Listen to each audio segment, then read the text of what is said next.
प्रिय विद्यार्थियों, विद्यालय के YouTube channel JPIC digital study में आप सबका हार्दिक स्वागत है। आज हम बूलियन बीजगणित एवं तार्किक गेट पर आधारित वीडियो क्लास आपके लिए प्रस्तुत कर रहे हैं। इस पाठ में बहुत से सामान्य एवं विशिष्ट बिंदु हैं जिन पर बोर्ड परीक्षा के आधार पर प्रश्न पूछे जाते हैं। हम उन सभी विषय बिंदुओं की पहलुओं की चर्चा करेंगे, उसकी वीडियो क्लास प्रस्तुत करेंगे। इसके पहले हम आपके द्वारा, आपके माध्यम से इस शीर्षक को पूर्ण कर लेने के पश्चात हम अपना 50% कोर्स पूरा कर लेंगे।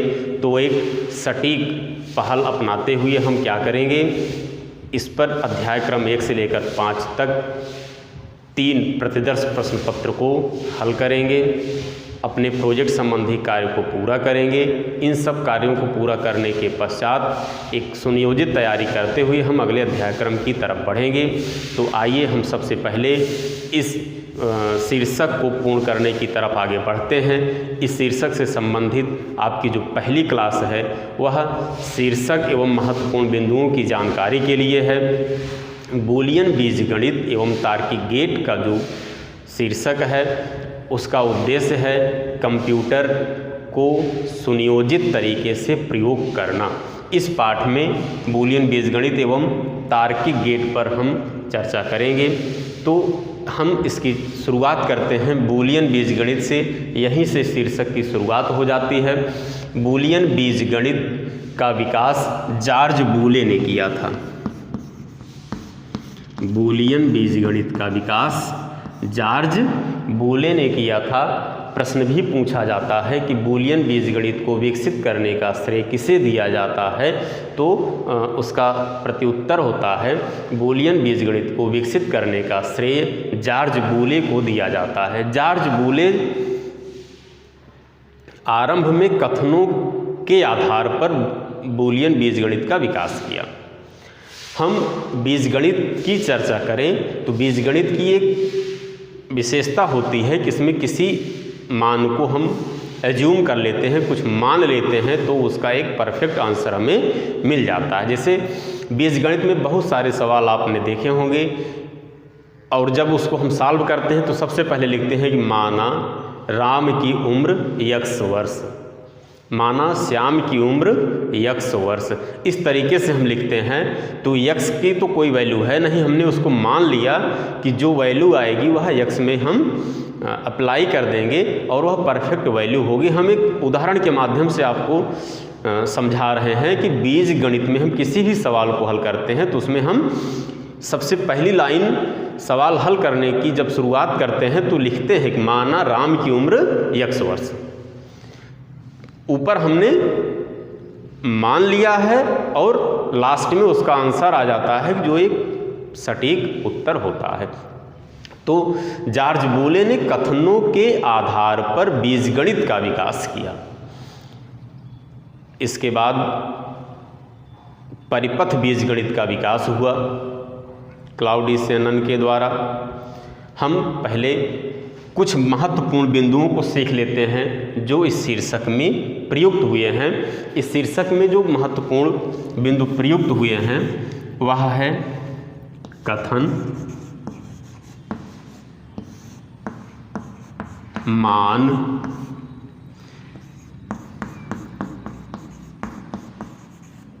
तार्किक कथन, तार्किक मान,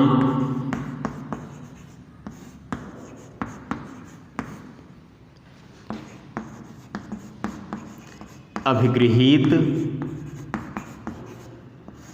कथन। इसका मान निश्चित होता है इसलिए इसमें मान की कोई चर्चा नहीं की जाती है क्योंकि एकदम निश्चित मान होता है। सत्यता सारणी, सत्यता सारणी,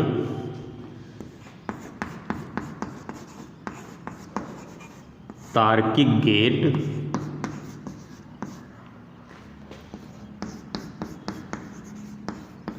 तार्किक ऑपरेटर, दोनों अलग अलग होते हैं। तार्किक गेट अलग होता है, तार्किक ऑपरेटर अलग होता है। और द्वैतता प्रमेय,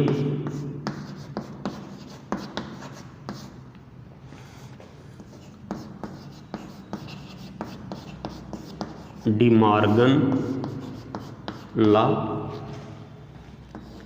और बूलियन बीजगणित पर आधारित नियम, बूलियन बीजगणित पर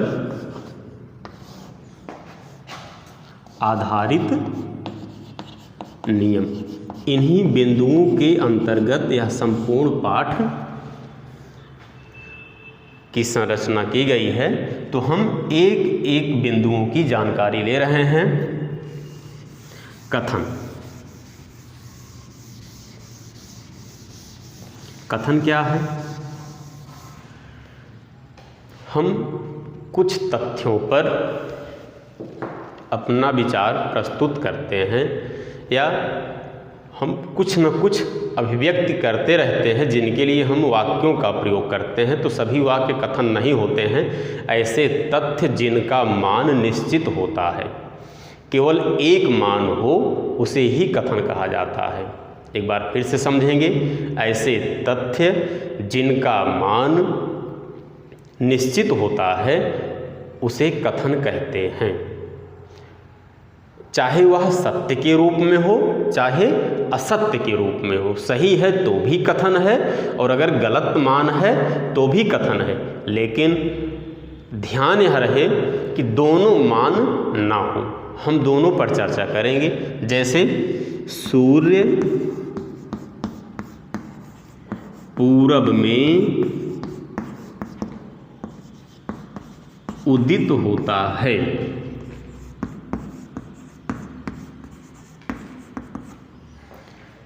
हमने एक कथन लिया, एक तथ्य लिया कि सूर्य पूरब में उदित होता है। तो इसका जवाब जो मिलेगा वह, इसका जो मान होगा वह होगा हाँ। अभी हम जो कथन के बाद मान की चर्चा किए थे, जो उसका प्रत्युत्तर होता है, कथन का प्रत्युत्तर ही, कथन का जो उत्तर होता है, उसका जो जवाब होता है, उसे ही मान कहा जाता है। जैसे हमने यहाँ पर जो तथ्य प्रस्तुत किया कि सूर्य पूरब में उदित होता है, इसका जवाब क्या मिला हमें? हाँ। तो यह सत्य है, इसलिए यह कथन है, कथन है। अब यहाँ पर हम एक दूसरा कथन प्रस्तुत कर रहे हैं। भारत की राजधानी, भारत की राजधानी लखनऊ है। भारत की राजधानी लखनऊ है। तो आपको क्या लगता है, लखनऊ है? ऐसा नहीं है, कुछ लोग हाँ कहें कुछ लोग ना कहेंगे। इसका उत्तर केवल एक निश्चित है कि गलत। भारत की राजधानी लखनऊ नहीं है। लेकिन जो भी मान आया, सही आया तो गलत आया तो एक ही मान तो आया। गलत है तो गलत है, सही है तो सही है। ऐसा नहीं है कि सही है तो बाद में इसका मान गलत हो जाएगा, गलत है तो सही हो जाएगा, ऐसा नहीं है। ऐसा तथ्य जिसका मान सही हो अथवा गलत हो, उसे ही कथन कहा जाता है। यह भी कथन है। इसका मान क्या आया है? नहीं। अब कुछ तथ्य ऐसे होते हैं कि जिसका मान निश्चित ही नहीं होता है। जब मान निश्चित नहीं होता है तो उसे कथन नहीं कहते हैं। प्रिय विद्यार्थियों, ऐसे तथ्य जिसका मान निश्चित नहीं होता है वह कथन नहीं होते हैं। जैसे कह दिया गया राम सोता है। इसका कोई मान नहीं है। सोता है तो सोए, जागता है तो जगे, इसका कोई मान नहीं है। अब यहीं पर ये कह दिया गया तुम जाओ, इसका अपना कोई मान नहीं है। तुम जाओ कि आओ, खड़े रहो, चले जाओ, इसका कोई मान नहीं है, इसलिए यह कथन नहीं है, कथन नहीं है। क्यों? क्योंकि इसका कोई मान निश्चित नहीं है। तो हम इस शीर्षक से संबंधित दो बिंदुओं को सीखे, कथन एवं मान। जो मुख्य आधार था बीजगणित का, जिसको जॉर्ज बूले ने उपयोग किया था, यहीं से शुरुआत की थी जॉर्ज बूले ने बूलियन बीजगणित की, कथन एवं मान की। ऐसा तथ्य जिसका मान निश्चित होता है उसे कथन कहते हैं, जिसका मान निश्चित ही नहीं होता है वह कथन नहीं होता है। अब इसी श्रृंखला में आपको हम एक अलग विषय बिंदु की जानकारी दे रहे हैं, वह है अभिगृहीत कथन। इसको तथ्य भी कहा जाता है, इसलिए हम अपने व्याख्यान में दोनों प्रकार के शब्दों का उपयोग किए हैं। कथन के लिए तथ्य का हमने उपयोग किया है क्योंकि यही उपयुक्त भी है कि ऐसे तथ्य जिसका मान निश्चित होता है वही कथन होते हैं।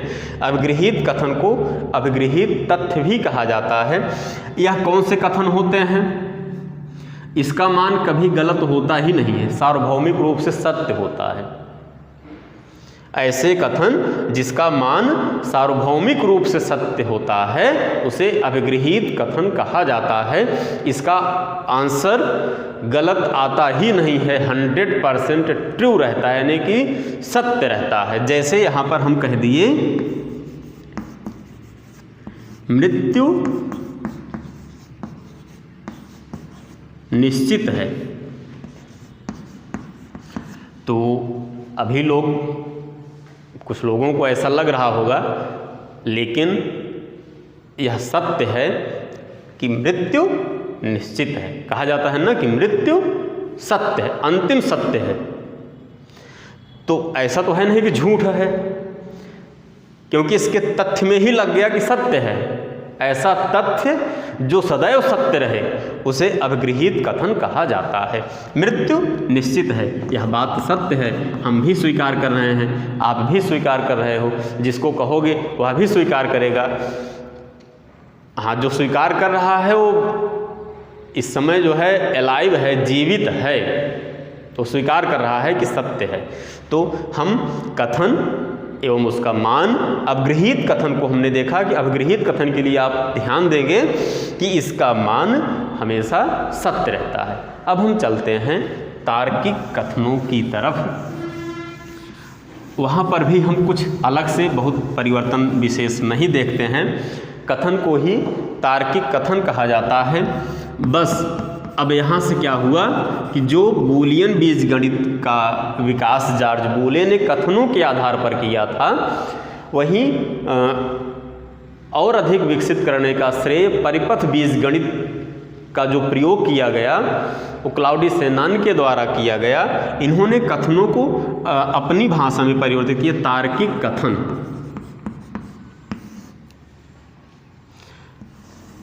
कथनों को ही शर्त की अथवा तार्किक प्रयोगों के दृष्टिकोण से तार्किक कथन कहा गया। इसमें भी उन्हीं कथनों का उपयोग किया गया, उन्हीं दशाओं का प्रयोग किया गया जिनके आधार पर कथन एवं उसका मान का निर्धारण था। सूर्य पूरब में अस्त होता है। सूर्य पूरब में अस्त होता है, छिपता है, जैसे सूर्यास्त होता हो, तो इसका मान नहीं। जिसके भी सामने कहोगे तुरंत बता देगा कि नहीं, क्योंकि सूर्य पूरब में उदय होता है, तो इसका मान क्या आया? नहीं। तो यह जो है तार्किक कथन है और इसको हम कहते हैं तार्किक मान। तार्किक कथन के मान को तार्किक मान कहा जाता है। अब हम इसके बाद आपको तार्किक वेरिएबल की तरफ ले चलते हैं। यहाँ पर समझने की बात आती है, क्योंकि जब हम कभी व्यक्त करते हैं तो व्यक्त करने में हम कथन को बहुत लंबे समय तक व्यक्त नहीं कर सकते हैं, क्योंकि उसमें जटिलताएं क्या होती हैं कि एक कथन को व्यक्त करने में एवं उसके मान को व्यक्त करने में काफ़ी स्थान की आवश्यकता होती है। इसलिए हमने उसको संक्षिप्त करने के लिए तार्किक वेरिएबल का प्रयोग किया। तार्किक वेरिएबल, इसमें भी वही मान की बात आती है, तार्किक वेरिएबल, तार्किक मान। तो सीधी सीधी बात आपकी समझ में तो आ ही गई होगी कि जो तार्किक वेरिएबल का मान होता है उसे ही तार्किक मान कहते हैं। आइए हम समझें तार्किक वेरिएबल क्या है। जब हम किसी कथन को लिखते हैं, भारत की राजधानी नई दिल्ली है। अब दूसरा कथन हमने लिख दिया, उत्तर प्रदेश की राजधानी, उत्तर प्रदेश की राजधानी पटना है। तो लिखने में भी समय लगा, समझाने में भी समय लगा और निर्णय लेने में भी समय लगा। हमने क्या देखा कि तीनों पहलुओं पर समय लगा। लिखे तो भी समय लगा, समझे तो भी समय लगा और निर्णय लिए तो भी समय लगा। तो हम क्या करते हैं, इसी कथन को हम एक दूसरे माध्यम से व्यक्त करते हैं, वेरिएबल के माध्यम से व्यक्त करते हैं। वेरिएबल क्या है, जिसे हम चर राशि बोलते हैं। वेरिएबल की विशेषता होती है किसी मान को ग्रहण करता है। तो यहाँ पर क्या है, आपका कथन क्या है, या भी तो कोई मान ग्रहण कर रहा है, कथन मान ग्रहण कर रहा है, वेरिएबल भी मान ग्रहण कर रहा है। हमने भारत की राजधानी नई दिल्ली है, इसको व्यक्त कर दिया ए से, और उत्तर प्रदेश की राजधानी पटना है, इसको हमने व्यक्त कर दिया बी से, यानी कि तार्किक वेरिएबल। अब जिसके माध्यम से हमने व्यक्त किया उसे कहा गया तार्किक वेरिएबल। तार्किक वेरिएबल ए और बी। ए और बी क्या है, ए और बी क्या है, तार्किक वेरिएबल है। तो भारत की राजधानी नई दिल्ली है, ए का मान क्या आया, ट्रू आया। इसको हम पहले टी से लिखते हैं, टी एंड एफ से लिखते हैं, फिर बाद में आपको बताएंगे इसके विशिष्ट विशेषताओं को भी बताएंगे कि वैसे हम जो तार्किक ऑपरेटर का प्रयोग करते हैं उसकी जब सततता सारणी बनाते हैं तब उसमें हम केवल टी एंड एफ जहाँ भी लिखना होता है सत्य के लिए टी लिखते हैं और असत्य के लिए एफ लिखते हैं। तो ये जो तार्किक वेरिएबल है ए की वैल्यू क्या है, टी है, ट्रू है, भारत की राजधानी नई दिल्ली है। और बी, तार्किक वेरिएबल बी की वैल्यू क्या है, फॉल्स है।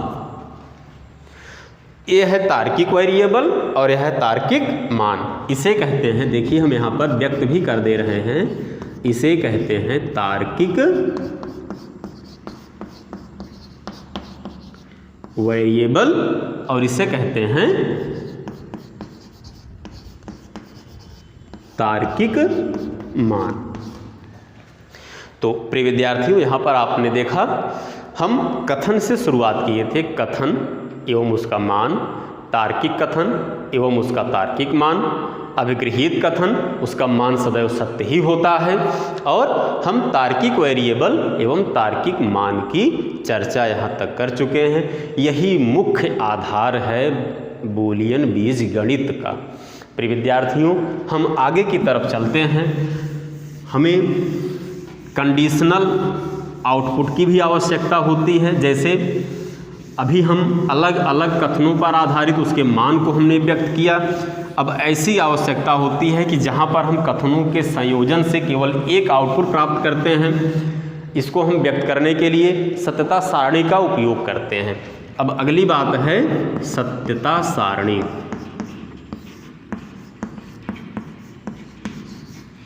सत्यता सारणी, सत्यता सारणी में सत्य अथवा असत्य मान का प्रदर्शन कथनों के संयोजन के आधार पर होता है। अर्थात कथनों के संयोजन के आधार पर किसी एक आउटपुट का प्राप्त होना ही सत्यता सारणी है। प्रिय विद्यार्थियों, जैसे हमारे पास 4 वेरिएबल हैं, a b c d 4 variable हैं। चारों वेरिएबल का मान प्रायः कभी सही कभी गलत, कभी सही कभी गलत इस अवस्था में हो रहा है। तो इन्हीं का जो संभावित मान है उसको एक मान के रूप में व्यक्त करने के लिए, चाहे वो सत्य के रूप में हो चाहे असत्य के रूप में हो, एक मान के रूप में व्यक्त करने के लिए हम सत्यता सारणी का प्रयोग करते हैं। जैसे यहाँ पर हम आपको एक ऑपरेटर के माध्यम से समझा रहे हैं, एक तार्किक गेट के माध्यम से समझा रहे हैं। हमारे पास है 2 वेरिएबल। तार्किक वेरिएबल की चर्चा आपको हम करके बता ही दिए हैं कि जो तार्किक वेरिएबल होते हैं वह कथन ही होते हैं, लेकिन उसको हम संक्षिप्त में व्यक्त कर देते हैं। अब यहाँ पर तो पूरा कथन लिखना संभव नहीं था, हमने क्या किया, उसके संकेत को लिख दिया जिसके माध्यम से हमने व्यक्त किया है उसको। तार्किक वेरिएबल जो है हम इसको कंडीशनल, अभी हमने जो चर्चा किया कभी सही कभी गलत की, जैसे टी कह दिया गया और एफ कह दिया गया। ऊपर हमने यहाँ पर एक कथन हम लिखकर बता भी दे रहे हैं, भारत की राजधानी नई दिल्ली है। यह है ए, पहला कथन, यानी कि तार्किक वेरिएबल ए। अब दूसरा है उत्तर प्रदेश